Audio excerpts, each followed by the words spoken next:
And welcome to the second episode of Professionally Obnoxious. I am April Caldwell, and I'm here with Dr.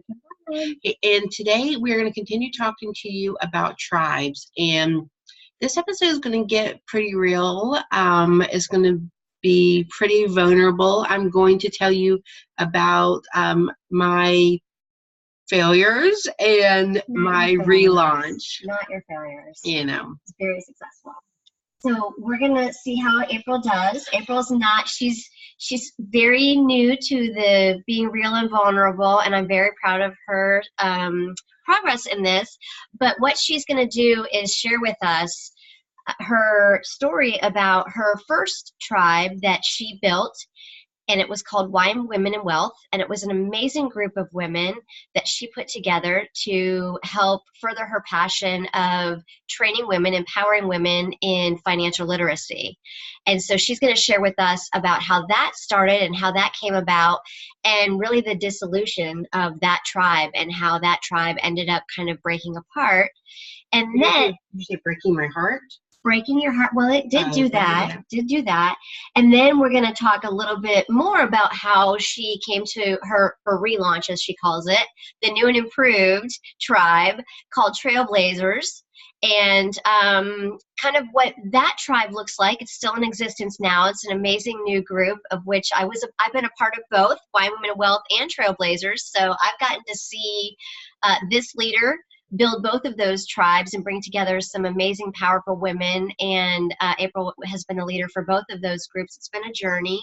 So I would love to, I'll kind of be the facilitator and ask some questions and maybe be the Brene Brown of this and make sure she gets into those vulnerable points. But I really would love to hear the story because I don't really know the very beginning story part of Wine, Women, and Wealth. So maybe you can just kind of share with us, how did Wine, Women, and Wealth actually come to be as a tribe? The year was 2009-ish, July-ish. And I had gone to a convention in Vegas, and I heard, for the brokerage firm that I was with, and I heard a woman speak on stage how she was doing women's events. I'm like, oh, I can totally do that and do it better, right? Of course. And so I'm an implementer. So by the time I get back to Florida, I had scheduled my first Wine, Women, and Wealth event, and I did it. There was probably 18 other agents in my office. They loved it. Some of them wanted to be a part of it with me, and I'm like, yeah. Wait, okay. So how come no men, and how come wine? Wine was a draw. It rolled off the tongue really well. Like, it couldn't be Jello shots, Women in Wealth. So it was Wine, Women in Wealth, which just kind of like rolled off the tongue. I like it. Women, because my passion has always been working with women due to my family history and watching the women in my life be controlled around money and not be independent. I wanted to empower women specifically. Okay, so that was more like you knew your calling was to teach women about money, so you were like, that's gonna be part of what I do, and you're like, I know I can get women to show up if I give them wine. Right. Yes. April thinks budgets are super sexy, but she knew for like the regular women in the world, budgets sexy. I'm there now. I'm converted, but wine always gets the women. So okay, so that was a little segue. All right, so and trust me, when April decided she's gonna do something, the women's events, yeah, like she probably came back the next day and had her first event. Probably what happened. Okay, so anyway, so Wine, Women, and Wealth, you get your women together, you have your first event, and so help me understand, like, what did this look like? What did your event look like? So we started off with maybe a dozen or so women, and it kind of grew for a little while. Other agents in the office were wanting to be a part of it, but like, this was my baby, and the initial people were already a part of it. And I was struggling to be like, okay, well, you need to invite. I was teaching these agents how to market their business. So you need to invite, you need to put on social media, and you need to, oh, you want a flyer? Okay, I'll go make you a flyer. Okay, but it's on social media. I mean, so I was doing a lot of work to help them market their business to get people to this event. And what was happening at the event besides drinking of wine? Well, of course, drinking of wine.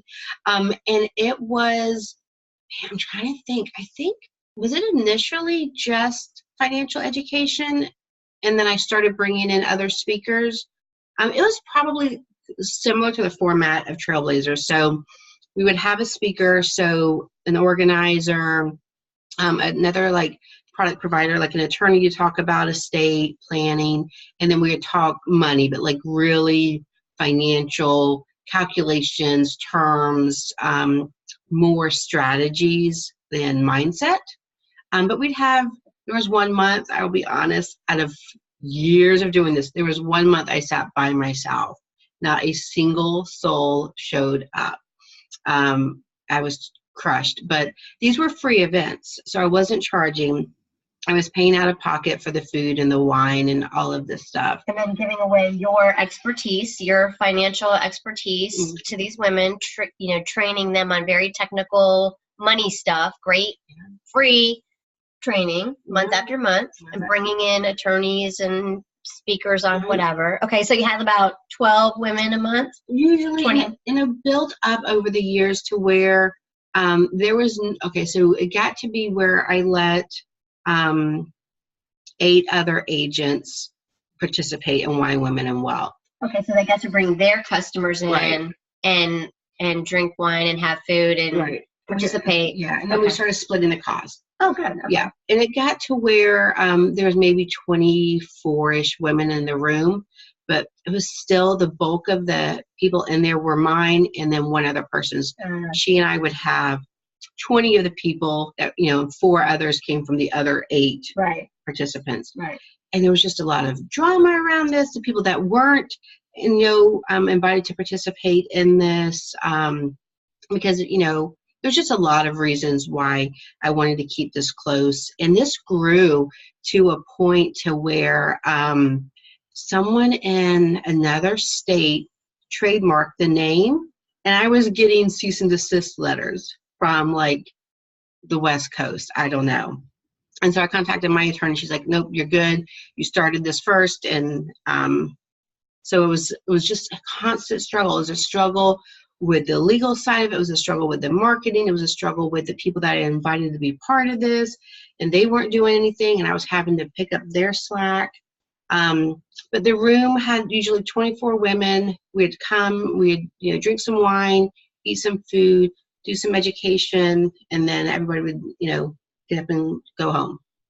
So it sounds like you're trying to build a team, have a bunch of women help women, including people that you worked with, and yet whether it was whatever was happening, it seems like there was still always some drama, or people not pulling their weight, or you're doing a bulk of the work with maybe one other person and still not quite it being a positive, just still drama, whatever, but you're still doing your thing. You're helping women. I know I always had a good time at those events. You brought in your other guest speakers were super fun, helpful. I mean, you brought in all kinds of women, whether it was inspiring or organizing or just really cool. Whoever you thought would be able to help empower women, you brought them in addition to your financial education, which was and still is amazing. So I love that. And you grew that tribe, and I still have friends and women that I met from that group. As a matter of fact, side story. So my son, I have a son that has cerebral palsy. He's 24, and he had to go into the hospital because he had a kidney stone. Weird, but anyway. And we're sitting there in the waiting room after he got his procedure done, my husband and I, and we're like, well, we're waiting for the doctor to come out, right? So I'm freaking out, really. I'm candy crushing, like waiting for the doctor to come out and tell us we can go see him. And who is the volunteer lady that like helps you know where to get coffee or whatever? It's somebody that used to go to Wine, Women, and Wealth. Really? And she comes over, and I'm like, you look so familiar to me. And she's like, who's your patient that you're waiting for? I'll make sure if you go away what's your phone number or whatever. And I'm like, I know you. Where do I know you? And it was from Wine, Women, and Wealth. Oh my gosh. Yeah. And she was like telling me, she was like, I knew you. And so it was like so amazing and she gave me a big hug. But that's what I'm talking about, just that connection. I hadn't seen her in forever because, whatever, but just good times and good connection. So isn't that amazing? Like, that's so cool. Phelps has been, can we call him a loyalist? Phelps has been a loyalist since Wine, Women, and Wealth. Who?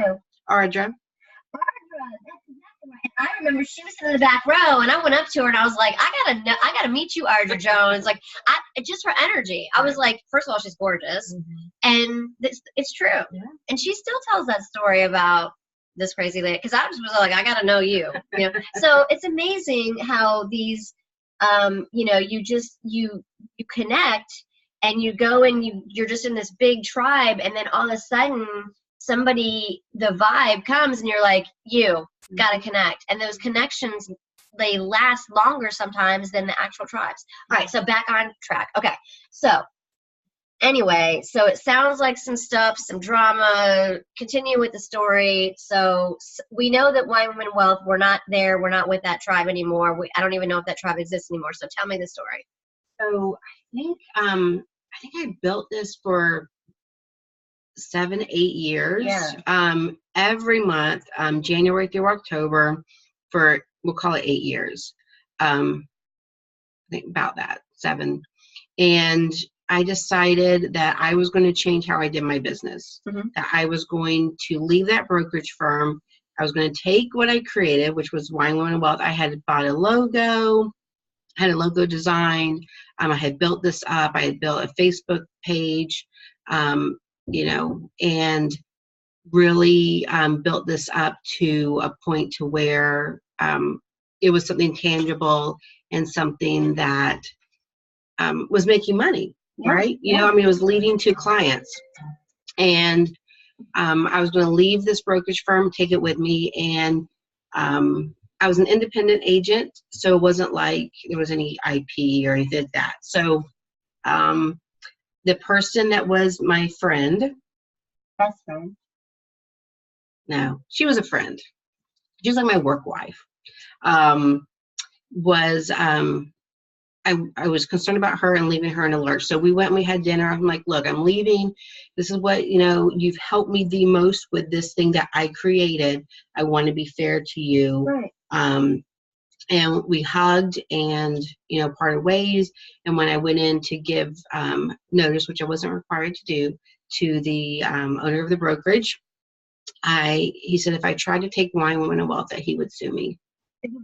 That he would sue me. That I was out of my mind if I thought I was doing that, and that he would sue me. Why did he?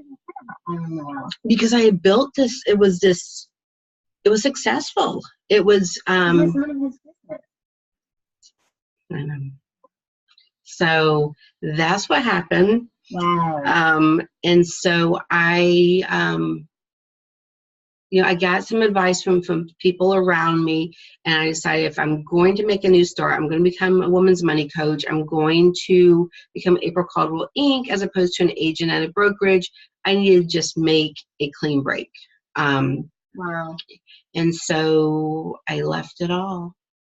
Wow. You know, and in these, and what gets me is the people that were involved in helping me with this were people that I sat with through their chemo treatment, that I visited in the hospital, that I knew their kids, and the people that were in the Wine Women Wealth tribe with you. Yeah, the other agents. Yeah. And the moment I left, concerned about them, leaving them, all this stuff, never heard from any of them again. Wow. Yeah. Like it destroyed friendships, it destroyed working relationships. I spent probably 4 or 5 months like mourning this thing that I had created, these friendships, this investment of my time into these people in this product that I had created. So it's weird because when the decision had to be made between for them, you know, I mean, you obviously made your decision that when, you know, the boss of the brokerage firm said, okay, you know, we're going to sue you if you try to take this thing that's yours.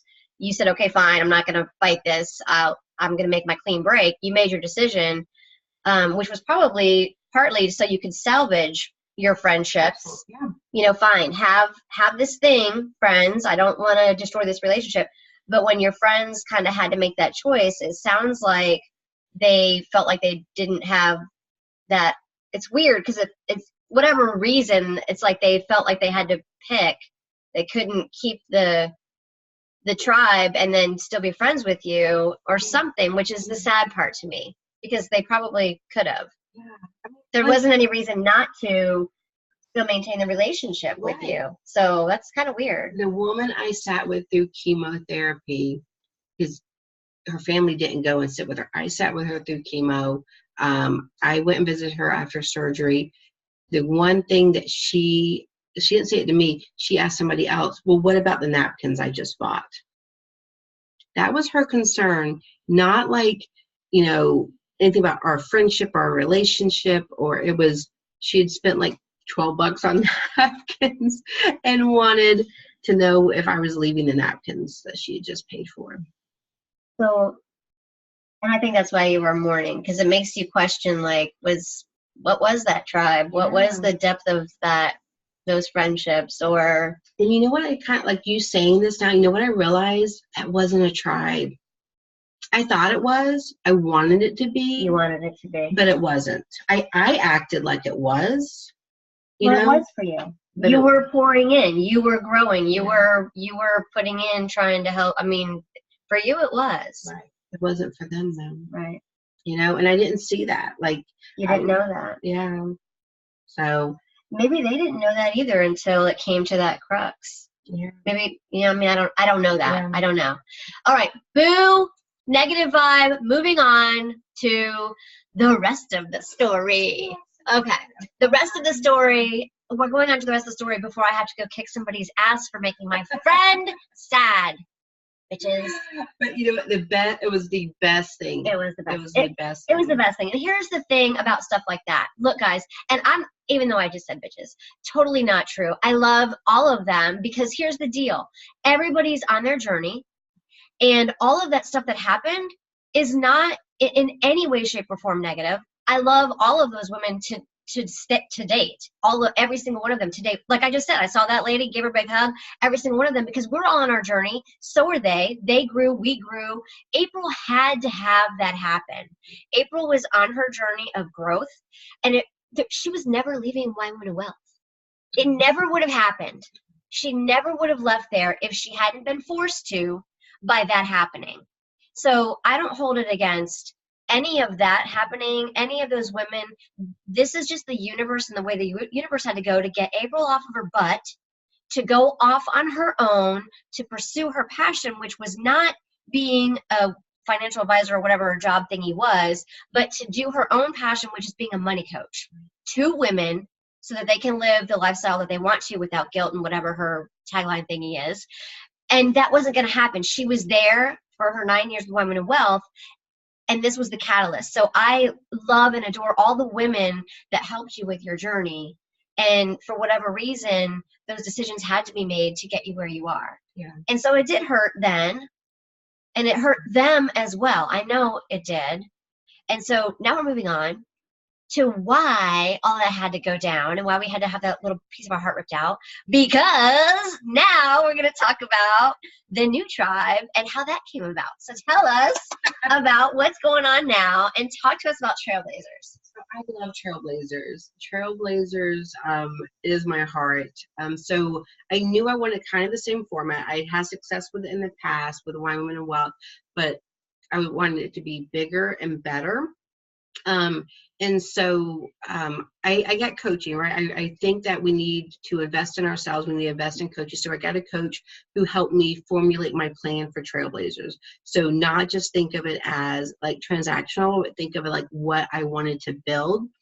And so the same format, but gosh, like the vibe is completely different. It is something that I never expected it to be. It is more than what I ever expected it to be. It is its own life force, kind of. And it's the same format. We have speakers that come in and talk about their mission, their passion, their message. I still talk money, but I talk money mindset. There is still wine. There is still food catered in by Blue Sage Cuisine. So yummy. But it's like, these women, it's been almost 2 years now. These women come back month after month after month. And they're amazing. Like, these women they pour into each other. They love each other. We connect. It's it's powerful. Yeah. It's there's not drama. It's all lifted. Like, I feel like everybody's lifting each other up. Everybody's looking for connections. Everybody's looking to see how they can pour into the other person. We laugh, we cry, it's just so interesting. I'm much more protective of it too, I think, than I was Wine Women in Wealth. So the women that are the speakers are vetted. They are people that I feel have a message. They have to become a force of their own before they can kind of get let into this tribe to speak to the trailblazers, because this is not something that I'm just protective of my tribe. Like, if they're going to come and speak, they have to be invested in this group. They have to be not just out for, like, let me come in and speak. For themselves. Yeah, exactly. And it's not just about yourself. Like, right. And I'm not going to get too ahead, but we're going to talk one of the podcasts about Seth Godin and his book Tribe. And it has a longer name than that, but I just call it Tribe. And one of the things that I love about the Indian culture is it's very much kind of the same way. They protect that tribe. So if one of the people in the tribe tries to get to be like just about themselves, or like, for example, if a male goes out on a hunt and gets a kill and then tries to keep more of the meat for himself or more of the meat for him and his, whoever, they will, yeah. They'll just be like, you're out and we're going to kill you, because they're protecting the tribe. Like, there's no room for the me. There's no room for that. Mm-hmm. So it's like, no, you're going to be about the tribe or you're going to die. And that's pretty powerful, and it's like, we do not kill people here. You just will not, you're out, basically. Like, I haven't killed anybody yet. Well, I'm just kidding. We are obnoxious, but professionally so. All right, so that's kind of our story about tribes, and we wanted to just kind of compare and contrast your experience, my experience, because I kind of lived through that, being a part of Wine Women in Wealth as a follower, as a member of the tribe, and kind of watching my leader kind of suffer through as the grower and owner and creator of both of those, and getting to be a member of both of those and see the difference in the vibe and just the difference in what it's like to be a part of two different tribes and the vibe. So we wanted to share that, and I'm really thankful and grateful, April, that you're willing to be open about that and share the experience. But you're not allowed to call Wine Women in Wealth a failure, because it was a fantastic group, and that group meant a lot to me and still does. Those people have touched us, and that experience was so good for you. If you knew April way back then and how much she's grown personally and professionally, it's stunningly, amazingly awesome to see. So all of that experience was such a necessary thing, and I am so very proud of you. I appreciate it. Well, let's take it one step further so that we can not end on this emotional tangent here.